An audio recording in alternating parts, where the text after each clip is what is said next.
कि भारतीय मीडिया भी इसे सुने, जो चंद दिन बाद इस खबर को लेके आएंगे। मैं वहाँ उसके लिए उनके लिए ब्रेकिंग दे देता हूँ। भारत और इंडिया के भारत और अमेरिका के साथ ये मुज़ाकरात जो है आखिरी मराहल में पहुँच चुके हैं। भारत जो है वो हर सूरत में अड्डे देने के लिए तैयार है, लेकिन भारत उसमें अपना एक बहुत बड़ा हिस्सा मांग रहा है। भारत और अमरीकी हकाम के साथ जो इनकी मीटिंग्स हुई हैं, उन मीटिंग्स में ये आपको पता है बरस से पहले उज़्बेकिस्तान, ताजिकिस्तान यहाँ से अड्डे मांगने की कोशिश की गई। उन्होंने फ़ौजी अड्डे देने से इनकार कर दिया। बड़े छोटे मुल्क हैं लेकिन इनकार कर दिया, क्योंकि उन सब ने एक ही बात कही कि हमें ये हकीकत मान लेनी चाहिए कि तालिबान एक हकीकत है। अगर तालिबान एक हकीकत और कुव्वत ना होते तो क्या अमेरिका जैसी सुपर पावर उनसे मुज़ाकरात करती है? सर, तालिबान की एक पोजीशन थी तो उनसे मुज़ाकरात किए गए। तालिबान एक अच्छी पोजीशन में थे तो आखिरकार अमेरिका को उसके साथ मुज़ाकरात करके वहाँ से निकलना पड़ा। अब अमेरिका ने जब पाकिस्तान ने इनकार किया, जब और दीगर ममालिक ने इनकार किया, तो भारत के साथ उनके मुज़ाकरात चल रहे थे। उन मुज़ाकरात में तकरीबन चीज़ें फ़ाइनल हो चुकी हैं। अब भारत क्या चाहता है? अच्छा, भारत ने उसमें डिमांड कर दी है। भारत ने कहा जी हम अड्डे देते हैं, सही, सिर्फ अड्डे जो हैं वो इस्तेमाल अफ़गानिस्तान के लिए नहीं होंगे, वो अड्डे पाकिस्तान के सी पैक के ख़िलाफ़ भी इस्तेमाल होंगे। आप पाकिस्तान में जो सी पैक है इसे ख़त्म करने में अपना रोल अदा करेंगे। आप पाकिस्तान के अंदर जो दहशतगर्दी फैला रहे हैं उसमें भी आप मज़ीद हमारा साथ देंगे। ये मैं आपको बता रहा हूँ।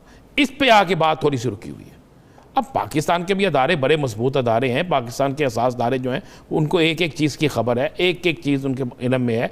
अब क्या किया, अमेरिका को एक ही नज़र आया, वो नज़र आया गठजोड़ अफ़गानिस्तान के अंदर एक अफ़गानिस्तान की हुकूमत जिसमें NDS और करेंगे इसराइल और उसके बाद ये भारत।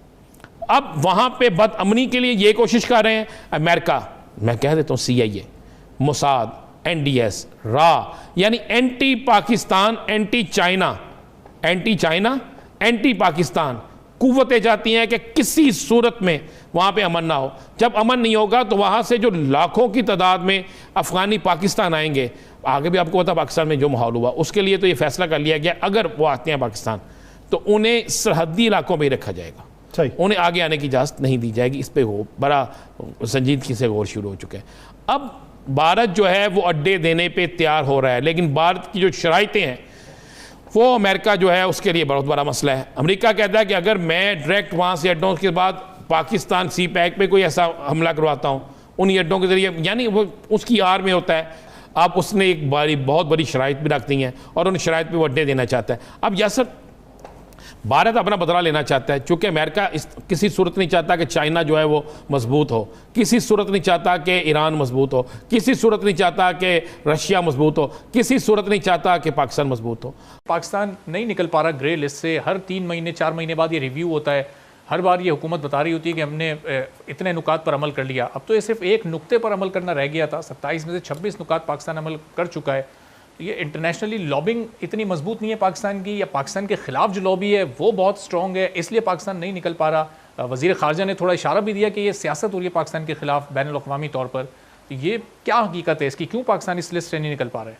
तो हम आराम से कह के अपनी ज़मीर को थपकी दे देते हैं कि साजिश हो गई। क्या हो गई है साजिश?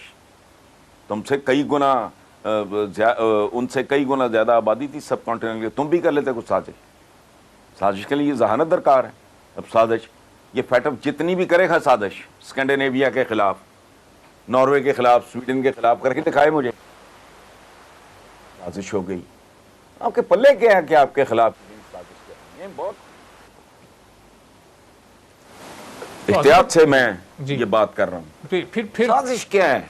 आपका तो अपना वजूद अपने लिए काफी है। साजिश कौन करे आपके खिलाफ? क्यों करेगा? वो आपके टॉप के कोई साइंटिस्ट पैदा कर चुके हैं, कोई नोबेल प्राइज विनर्स की यहाँ कतार लगी है, इकोनॉमी आपकी कोई 7वें आसमान को छू रही है, डिसिप्लिन कौम के अंदर बड़ा आ गया है, दयानत बड़ी आ गई है कि लोगों के कान खड़े हों। अपनी कमजोरियों पे तवज्जो दो, दुश्मन की तोपों में कीड़े बद्दुआएं और ये और वो, ये छोड़ो। ये जुमे पे बैठ के, और अगर दुआओं से कश्मीरियों ने या फ़लस्तीनियों ने रिहा होना होता तो 70 साल से ज़्यादा हो गए हैं, दुआएं मांगते हैं। दिन में 5 बार दुआएं मांगी जाती हैं एक दिन में। 365 दिन होते हैं साल में, 5 से ज़रब दो, फिर 73 साल से ज़रब दो, वही इतनी खरबों दुआएं। सही वजह पल्ले कुछ नहीं है। और अमेरिका अब चाहता है कि खुद लड़ने की बजाय वही तरीका इस्तेमाल किया जाए जो उसके दुश्मन उसके खिलाफ इस्तेमाल कर रहे हैं। अब अमेरिका पैसा फेंक तमाशा देख वाला काम करना चाहता है और उसी तरह अफगान ग्रुप्स को खरीद कर चाइना के खिलाफ इस्तेमाल करेगा। सिर्फ चाइना ही नहीं बल्कि भारत की मदद से अफगानिस्तान के हमसाया ममालिक भी उसके निशाने पर आ सकते हैं। और यह बात किसी से ढकी छुपी नहीं कि जंग, तशद्दुद और गैर यकीनी मुस्तकबिल इस खित्ते का मुकद्दर बनने जा रहा है। पाकिस्तान पे तालिबान के हमदर्द और हमायती होने की वजह से तालिबान मुखालिफ अफगान पाकिस्तान के दुश्मन बने हुए हैं और वो काबुल की सड़कों पे ना सिर्फ पाकिस्तानियों को गुस्से से देखते हैं बल्कि उन पर फिक्रें भी कसते हैं।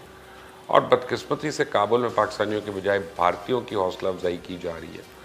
इस बात में कोई शक नहीं है कि अफगान पाकिस्तान को अच्छी नज़र से देखता है, आम आदमी, और इस बात के शुक्रगुजार हैं कि पाकिस्तान 30 लाख अफगान को पनाह दी हुई है। लेकिन इसके बावजूद तालिबान के हमदर्द होने का ठप्पा इसके मुखालफिन की नज़र में पाकिस्तान के लिए मुश्किलात पैदा कर रहा है।